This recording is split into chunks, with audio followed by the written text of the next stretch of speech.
Kung naaalala nyo, sinabi kong 3 bahay yung pinuntahan namin. Ito nga yung pangatlo. Uunahan ko na kayo. Sa 3 yon, para sa akin ito yung may pinakamagandang backyard. I-comment nyo lang kung sang-ayon kayo. Pero bago tayo pumunta sa backyard, tignan muna natin tong loob ng bahay. Meron nga rin silang front deck dito. Pwedeng pagtambayan. Pagpasok mo nga ng pinto, makikita mo agad yung hagdanan papuntang upper level. Siyempre, nagtanggal muna tayo ng sapatos para hindi naman madumihan yung loob ng bahay. Nandito nga pala sa right side yung living room nila. Pahaba nga yung disenyo ng bahay kaya ganyan.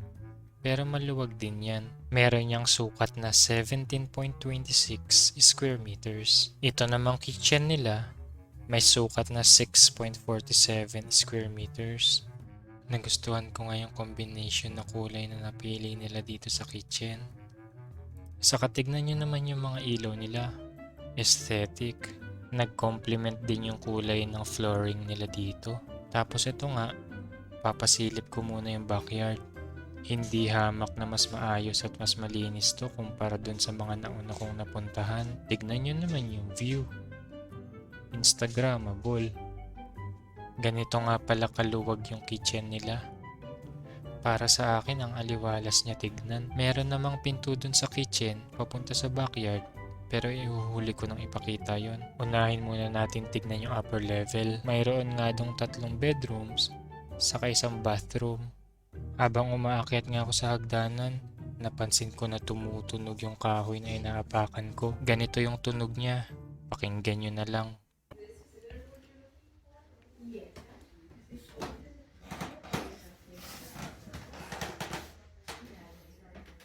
Anong masasabi nyo dun?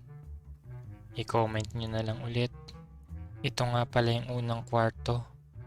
Meron niyang sukat na 7.67 square meters. Solo bed nga pala yung setup nila dito. Pero tignan nyo naman yung view sa bintana. Ang ganda, di ba? Paggising mo sa umaga, ganyan yung makikita mo. Puntahan naman natin yung pangalawang kwarto. Magkakatabi nga lang sila dito. Pero ganun pa rin. Habang naglalakad ako, naririnig pa rin talaga yung tunog ng kahoy. Itong pangalawang kwarto, may sukat naman siya na 8.27 square meters. Mas malaki kumpara dun sa una, kaya nakapaglagay sila ng twin bed. Itong panghuling kwarto naman, ito yung master's bedroom. May sukat naman to na 11.65 square meters. Mas malaki kumpara dun sa dalawang nauna, kaya nakapaglagay na rin sila ng TV. Ganito naman yung view mo sa harapan ng bahay.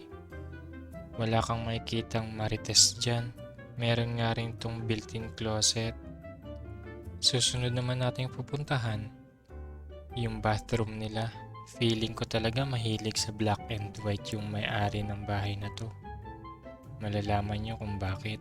As usual, 4-piece nga rin yung setup ng bathroom nila. Sink, toilet, bathtub at shower. Napansin niyo ba yung kulay itim na faucet? Ito nga ang shower set nila, kulay itim din. Okay naman siya tignan para sa akin.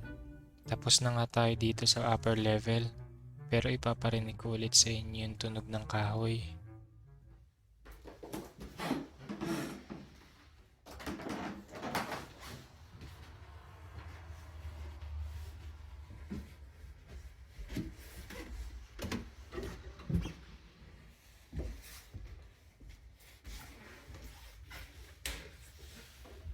Kapag nakatira ka rito, ASMR ka buong araw.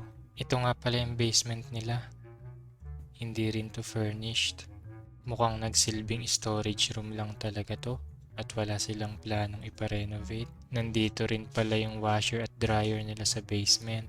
Iikot ko kayo sa basement para makita nyo. Mukhang malaking gastusin talaga to kapag pinarenovate. Parang ang creepy dito kapag walang liwanag.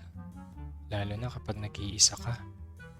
Kapag medyo matangkad nga yung dadaan dito, kailangan mag-ingat kasi mababa yung HVAC system nila.